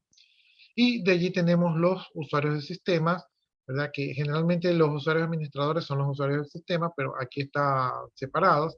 Entonces los usuarios del sistema dicen que son personal del área de la informática, ¿verdad? Que está encargado del desarrollo de las aplicaciones en cuanto al diseño y a los algoritmos que allí se utilizan.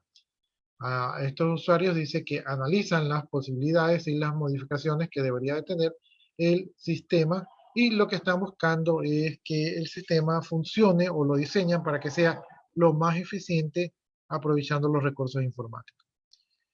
Otra misión, dice estos usuarios de sistemas, es el apoyo técnico, ¿no? Entonces, si ustedes han estado en un departamento de sistemas, van a ver que el teléfono de sistema es el que más utiliza.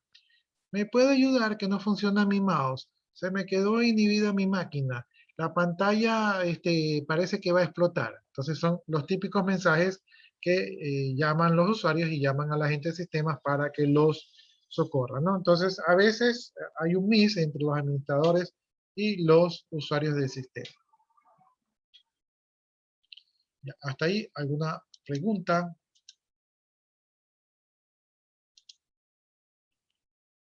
¿Alguna pregunta hasta allí? Yo hasta eso voy a eliminar esa diapositiva que está duplicada.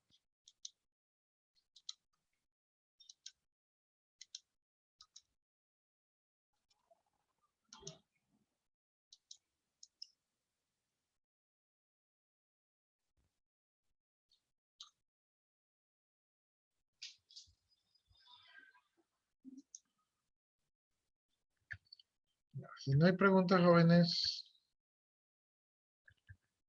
vamos a ver.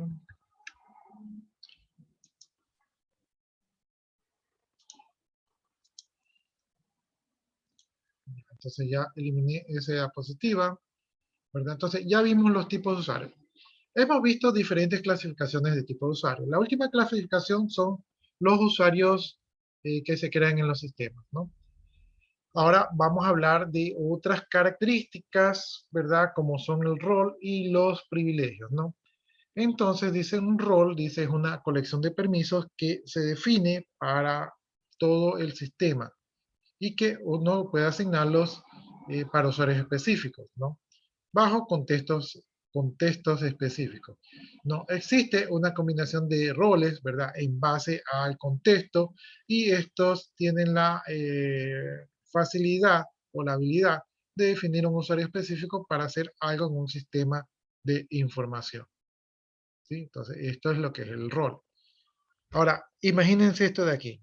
Yo creo un sistema para una organización que tiene, pongámosle que tenga 200 usuarios, ¿no? Entonces tengo 200 usuarios, de los cuales muchos son operativos. Entonces viene el usuario 1 y yo le digo, ¿qué vas a hacer tú?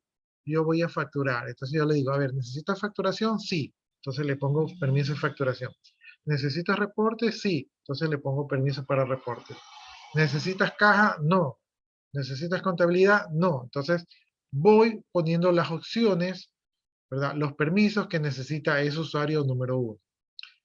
Viene el usuario número 2, le digo, ¿tú qué necesitas? Yo necesito facturación, entonces le pongo facturación, sí. ¿Necesitas reportes? Me dice que sí. ¿Necesitas caja? Le digo que no. Me dice que no. No. Entonces, así me la paso usuario por usuario, ¿no? A pesar de que yo tengo 200 usuarios, muy probablemente 100 sean operativos, ¿verdad? Algunos sean supervisores, otros sean administradores y así sucesivamente. Entonces, es más fácil que yo defina un rol. Es decir, yo digo, los usuarios de caja van a tener facturación y consulta. Los usuarios de contabilidad van a tener mayorización, generación de diarios y mantenimiento de cuentas contables. Los usuarios de caja van a tener ingresos y egresos de caja. Los usuarios de financiero van a tener consultas de reporte. ¿Sí? Entonces yo voy generando roles, ¿verdad? O lo que se conoce como perfiles de usuarios. Entonces cuando viene un usuario, yo simplemente le pregunto, ¿tú qué eres? Ah, yo voy a trabajar en caja. Le asigno el perfil de caja. El perfil de caja ya sabe qué opciones del sistema va a utilizar ese usuario, ¿no? Y de esta manera, pues yo agilizo mi trabajo y agilizo mi gestión y el mantenimiento es mucho más fácil. Si el día de mañana se crea una nueva opción y dicen, esta nueva opción, ¿verdad? Es una opción que indica cuando se ha descuadrado la caja y lo tienen que tener todos los cajeros, en vez de yo ir cajero por cajero a darle esa opción de cuadre de caja, ¿verdad? Cojo el perfil de los cajeros y digo, ahora el perfil de los cajeros va a tener el cuadre de caja, ¿verdad? Y de esa manera, en un solo movimiento, actualizo a los 200 usuarios. Entonces, para eso me sirven los roles de usuario. Los roles de usuario van a servir para ayudarme a lo que es el mantenimiento y el control de todos los usuarios, ¿no? Bien, ¿y cuáles son los privilegios, no? Entonces dice aquí que los privilegios van a permitir a los miembros de una organización poder ejecutar diferentes tareas y flujos de trabajo dentro de la organización. Por ejemplo, dice aquí algunos miembros tienen el privilegio de crear y publicar contenido, mientras que otros tienen los privilegios para ver ese contenido, pero no pueden crear su propio contenido. Entonces, los privilegios en pocas palabras son los permisos. ¿Qué puede hacer un usuario? Un usuario puede imprimir, puede consultar, ¿verdad? Un usuario puede utilizar un USB, un usuario puede copiar la pantalla, un usuario puede imprimir un reporte. Entonces los privilegios son simplemente los permisos, ¿verdad? Entonces con los roles, o sea, creo los roles para saber qué rol tiene un usuario y con los permisos para saber qué permisos puede ejecutar ese rol. Con esto de aquí, la administración de los sistemas se nos facilita. Bueno, esto ya lo mencionamos, pero vamos a verlo. Beneficio de la creación de roles, ¿verdad? Tenemos más seguridad al controlar el acceso a los usuarios según las funciones asignadas. Es decir, que algún usuario nos puede mentir. De hecho, yo trabajé en sistemas que los roles eran por usuario y no por perfiles. Entonces, habían usuarios que tenían opciones que no deberían de tener y eso es un riesgo de seguridad. Recuerden ustedes que parte de su función es garantizar la seguridad del sistema, ¿no? Otro beneficio de la creación de roles es la disminución de dependencia del servicio de atención al cliente, es decir, no tenemos a todos los usuarios llamándonos, ayúdame, ayúdame, que no tengo esta opción, sino que nos llama un usuario y una vez que ayudamos a ese usuario, ayudamos a todos los demás porque tienen el mismo rol. monitoreo eficiente del uso de acceso de datos, lo que esto nos ayuda a tener un mejor control y administración. Por ejemplo, si alguien sacó un reporte que no debía, entonces los usuarios de caja no pueden ser porque ellos no tenían acceso a los reportes. Los que tenían acceso a los reportes son los usuarios de venta. Entonces podemos ya hacer un poquito más pequeño el círculo de quién pudo haber sacado un reporte que no era, ¿no?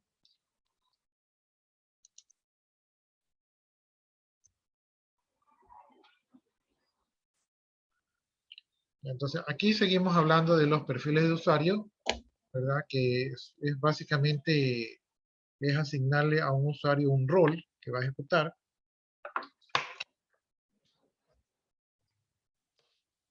Entonces, un perfil de usuario es porque la mayoría de los usuarios van a hacer funciones similares, ¿verdad? Y van a hacer las mismas funciones. Entonces, como yo les decía, pues en vez de estar preguntando usuario por usuario, simplemente nosotros en base al análisis sabemos y en base a lo que nos indique su supervisor, porque los supervisores son los que tienen un poquito más entendimiento sobre lo que un usuario debe ser capaz de hacer y lo que no debe ser capaz de hacer, ¿no?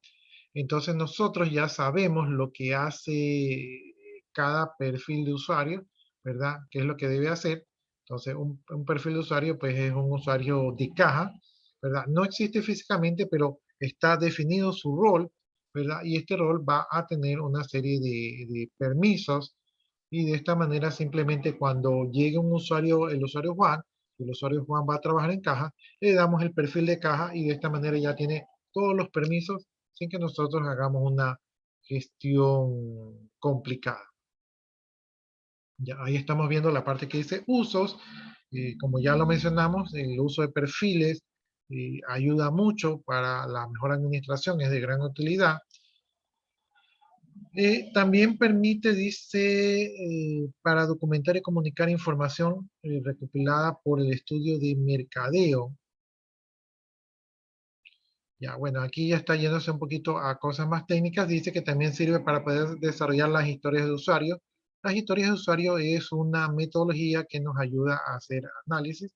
Ya lo vamos a ver más adelante. Entonces, como un diagrama. Entonces, por medio de los perfiles, pues podemos tener podemos hacer historia de los usuarios y podemos tener un poquito más claras cuáles son sus características y cuáles son su comportamiento, ¿no? Ya, los perfiles nos van a ayudar a establecer cuáles son las prioridades a lo largo del proyecto.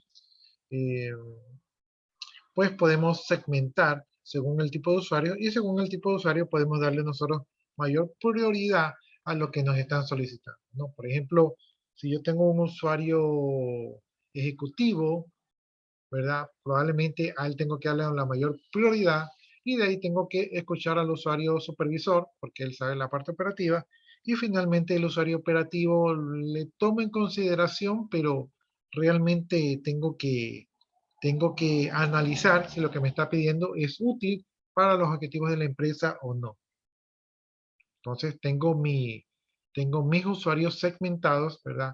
Por sus perfiles y esto me ayuda un poco a poner prioridades en cuanto a qué voy a hacer y a qué no voy a hacer.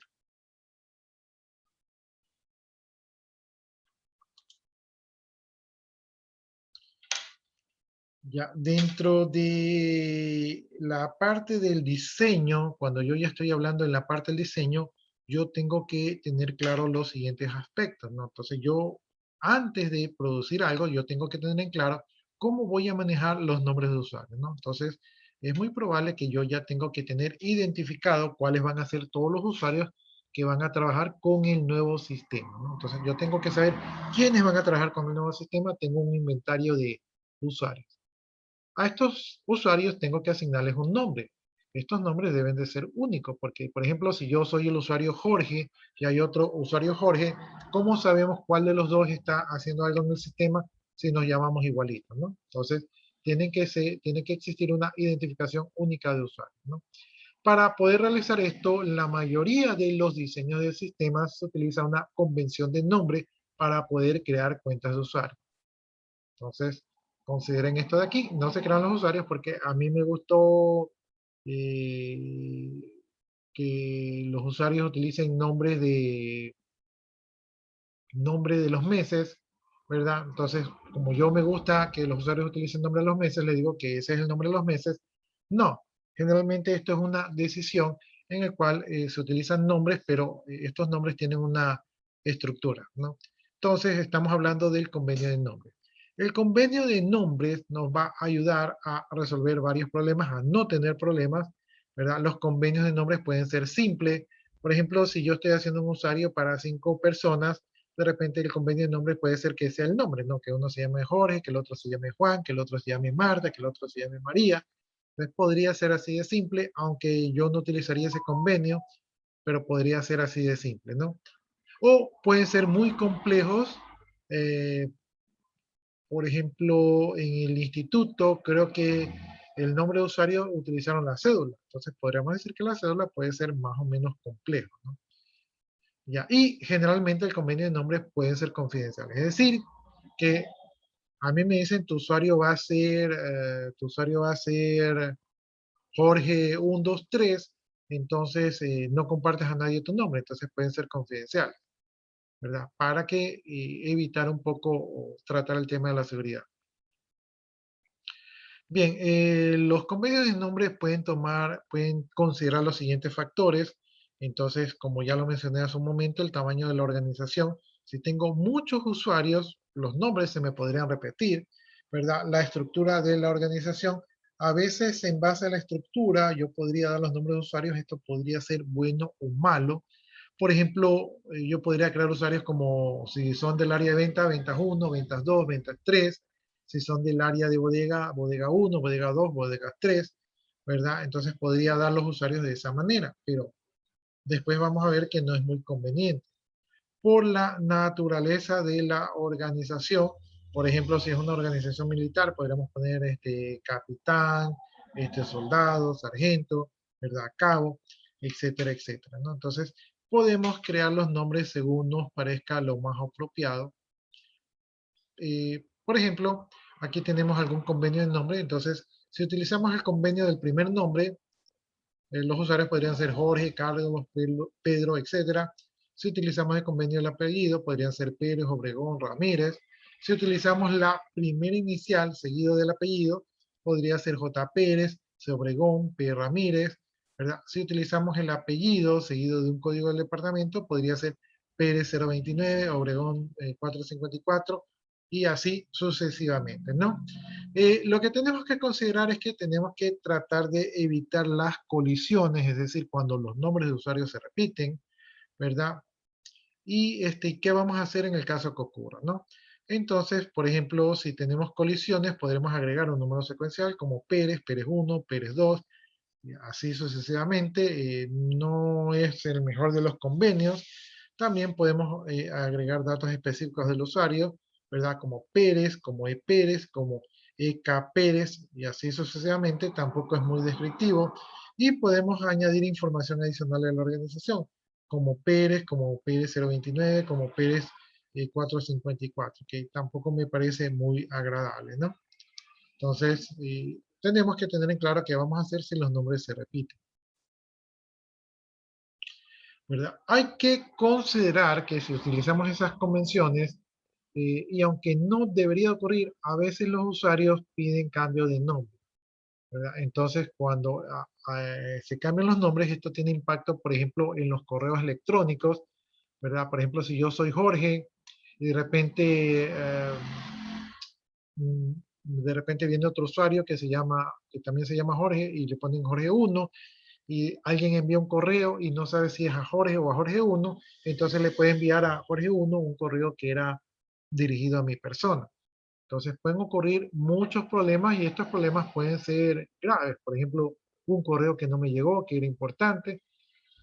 Entonces, se producen problemas. Básicamente, la mayor cantidad de problemas es cuando ya las personas o el entorno ya conocen cuál es el nombre de usuario, ¿verdad? Por ejemplo, ya me conocen a mí como Jorge, entonces mandan todos los correos dirigidos para Jorge, y si yo me cambio de área o de departamento, entonces ya podría cambiarme me podrían poner Jorge 1, y entonces ya los correos no me llegan, y comienzan a existir problemas organizacionales simplemente por esto de que me cambiaron de nombre, ¿no?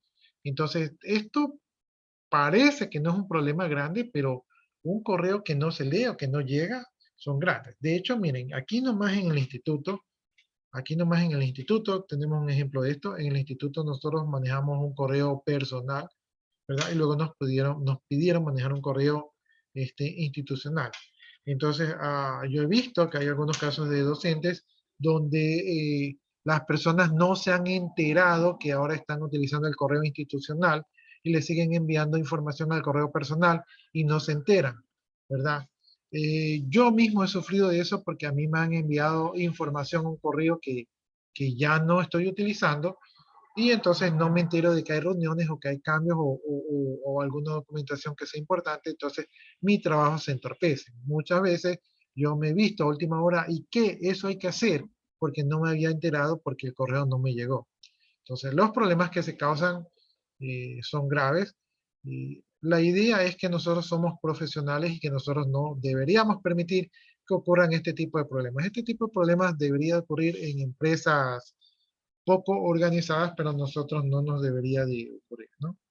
Porque como les digo, somos organizados, ¿no? Entonces, cambio de nombre es algo que puede ocurrir. Ahora vamos a tocar el punto de las contraseñas. ¿Para qué sirven las contraseñas? Para autentificar a la persona. Entonces,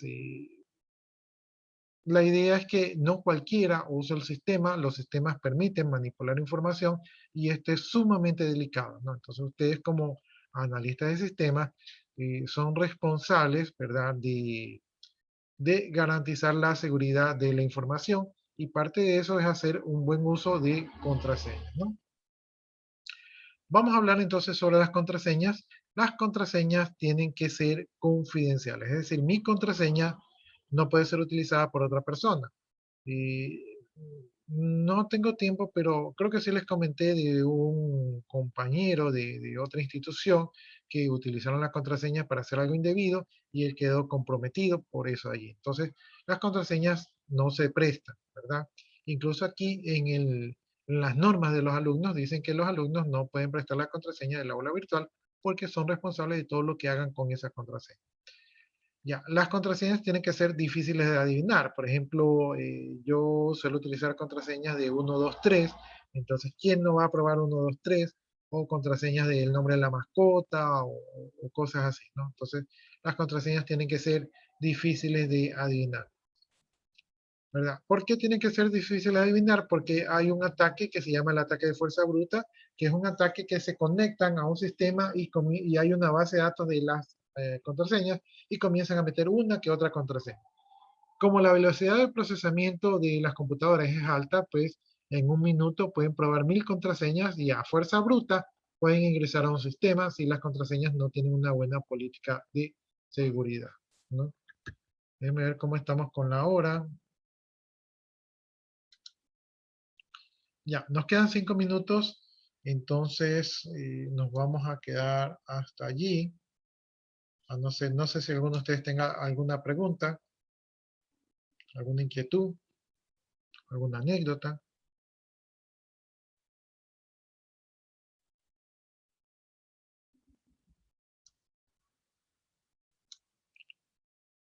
Preguntas, jóvenes, inquietudes. Sí, ya hemos avanzado más o menos, ¿no? Vamos por buen camino. Ya, entonces, en estos momentos ustedes ya podrían estar ya realizando la fase de análisis de un sistema. Yo me imagino que ustedes no sé qué van a hacer en su proyecto PIS, pero alguna de estas cosas que estamos viendo seguramente la podrán implementar en su proyecto PIS.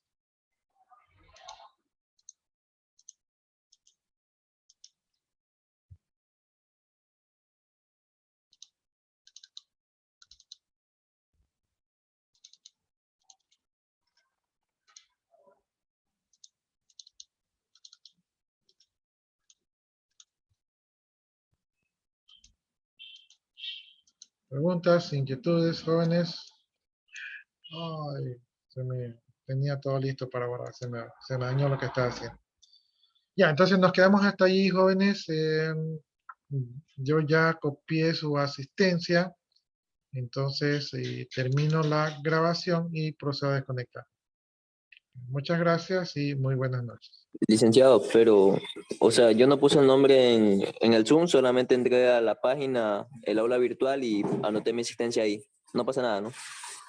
Lo importante es que ustedes pongan su asistencia en la página virtual. De hecho, yo ya les dije que yo ya no les iba a poner la asistencia, ¿verdad? O sea, cruzando lo del aula de Zoom con el aula virtual, porque esa es responsabilidad de ustedes. Entonces, lo importante es allí.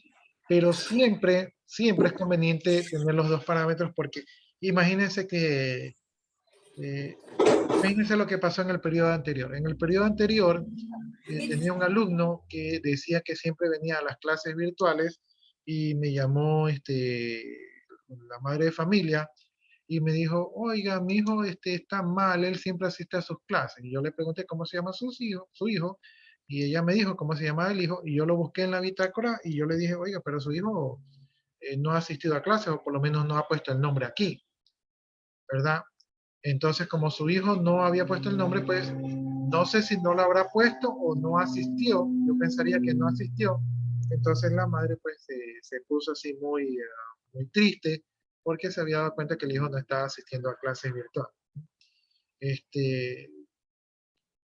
El punto es que es mejor que usted lo ponga el nombre a que no lo ponga, porque el día de mañana no sabemos si le pueda servir. Entonces ya saben que persona preparada vale por dos. Entonces lo mejor es que lo ponga. Ahí estoy viendo que... Listo, licenciado, gracias. Sí, ahí estoy Profe, disculpe, una pregunta sobre el proyecto, si me puede ir explicando rapidito. Dígame, Sobre el proyecto que hay que realizar. el proyecto PIS. Sí.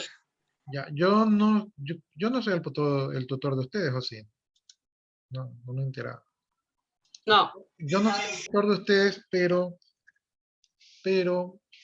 a ver, el proyecto PIS es un proyecto que ustedes tienen que realizar, que de hecho ya ustedes tenían que haber presentado su proyecto, ¿no? O sea, ¿qué van a hacer? El proyecto PIS es un proyecto que lo que dice es que ustedes han recibido una instrucción, ¿verdad? Académica. Entonces ustedes ya tienen conocimiento académico. Y lo que busca el proyecto PIS es que ustedes realicen un proyecto donde tengan que utilizar el conocimiento que ya han adquirido en ese proyecto, ¿no? De esta manera ustedes aplican de manera práctica lo que han visto académicamente hablando, ¿no? En el caso de ustedes, o en el caso de mi grupo, yo les sugeriría a ellos que hagan un diseño, porque ellos todavía no tienen la destreza para programar. Como ustedes son una carrera de desarrollo, la idea sería que ustedes desarrollen un software. Es lo que se espera de ustedes, ¿no? Pero como ustedes están en primeros, tal vez no tengan esa capacidad, ¿no? Entonces, lo que ustedes tienen que hacer es algo un poquito más teórico, que podría ser una investigación, podría ser un diseño, ¿verdad? Es lo que creo que les correspondería. En el proyecto PIS interviene todo el curso. La nota del proyecto PIS es una nota que, según lo que me pasaron un correo, va a reemplazar a la gestión práctica. En mi caso, la gestión práctica abarca la lección y el punto de actuación en clase. Para otros docentes puede significar otra cosa. Abarca un grupo de materias. Me imagino que... Espérenme que pase la lista.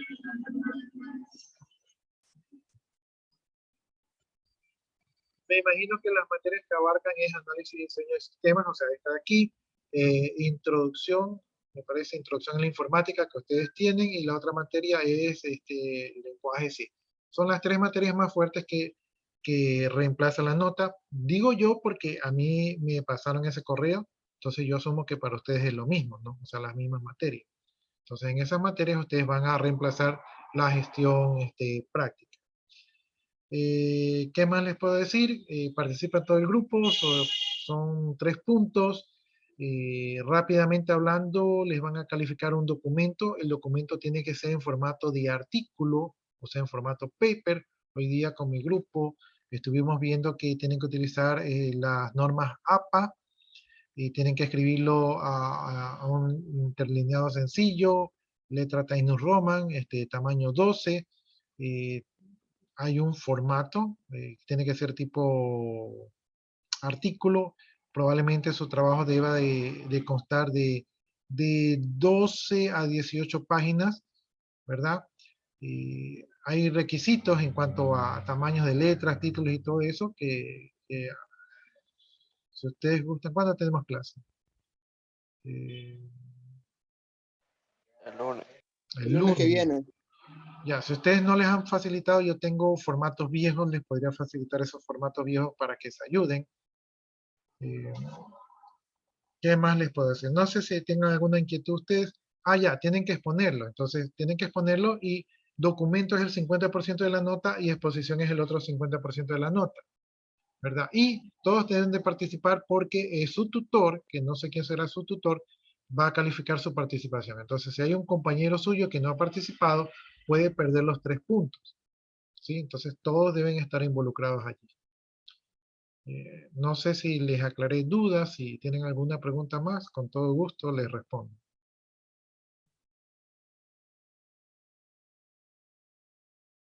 Una pregunta, licenciado. En el grupo usted dejó una tarea, en el aula virtual, una tarea del grupal, ¿verdad? Sí, Pero ya tiene, eso fue apenas inició el segundo parcial, si no estoy mal. lo puse antes de que termine el primer parcial. Es antes. Sí, lo puse antes. Dale, pero es en el grupo, ¿verdad? Es en grupo, o sea, Listo. hay un cuestionario que es individual y hay una tarea que es en grupo. Sí, eso, el cuestionario es individual, ¿verdad? Sí, el cuestionario es individual. Listo, listo. Ya, miren jóvenes, allí voy a ver si les voy a prestar allí, ojalá que lo puedan descargar, directrices para publicar en aristas. Ahí está cómo deben hacer el documento, ¿verdad? Formato del artículo, creo que es un artículo que pueden utilizar de guía. También el modelo de las diapositivas. Es que no me deja poner, no me deja seleccionar varios documentos. Ya, voy a subirlos uno por uno. Ya, ahí están las directrices para que ustedes lo vayan viendo.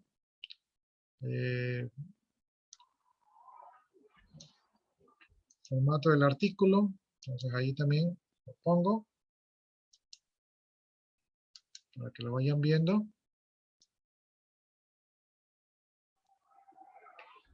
¿Qué más? ¿Qué más? ¿Qué más? ¿Qué más?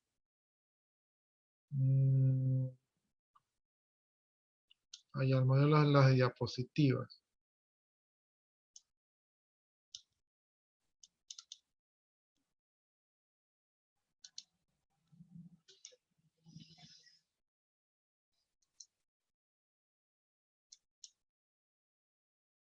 A ver si tengo algo más.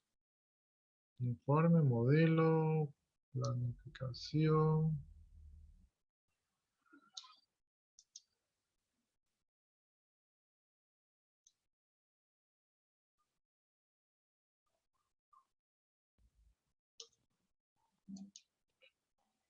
Ahí también les subí la rúbrica, o sea, lo que les van a revisar en la documentación. Y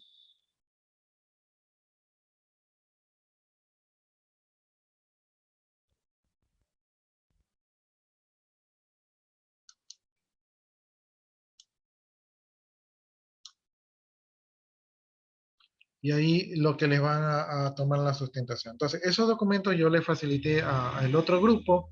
No son los documentos actuales, pero seguramente los documentos actuales sean muy similares a estos de aquí, ¿no? Entonces, con esos documentos ya tienen la guía, especialmente el que dice formato del artículo, que es un artículo que ya está escrito. Entonces, ahí ustedes se pueden guiar de cómo es el trabajo que ustedes tienen que hacer, ¿no? Y el trabajo que ustedes tienen que hacer lo tienen que sustentar, tienen que utilizar alguna metodología de investigación.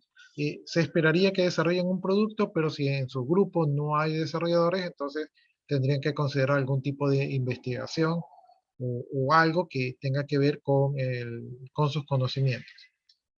Inquietudes, preguntas, jóvenes. Disculpe, profesor, las clases presenciales habían dicho como que iban a ser para este mes o a principios del otro mes. ¿Eso es verdad o no? no me han dicho nada y ayer tuvimos una reunión y no han dicho nada. Ahora, en las noticias escuché, pero no escuché bien algo de eso, pero por el momento yo desconozco, entonces no le podría decir si eso es verdad o es mentira. Yo preferiría que sea mentira porque de todas maneras tenemos la variante Delta que es sumamente contagiosa y de todas maneras nos ponemos un poquito en riesgo, ¿no?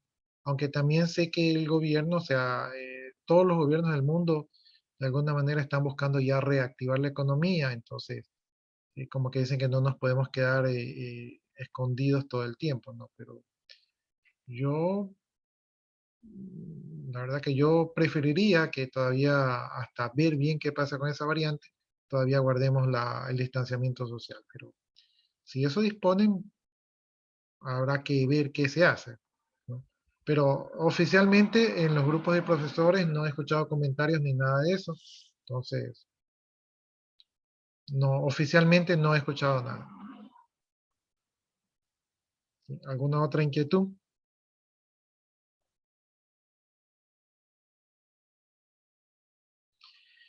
Bueno, jóvenes, entonces les agradezco por su atención y cualquier cosa, pues en el grupo de WhatsApp, pues con gusto los atiendo, ¿ya? De mi parte, muchas gracias y muy buenas noches.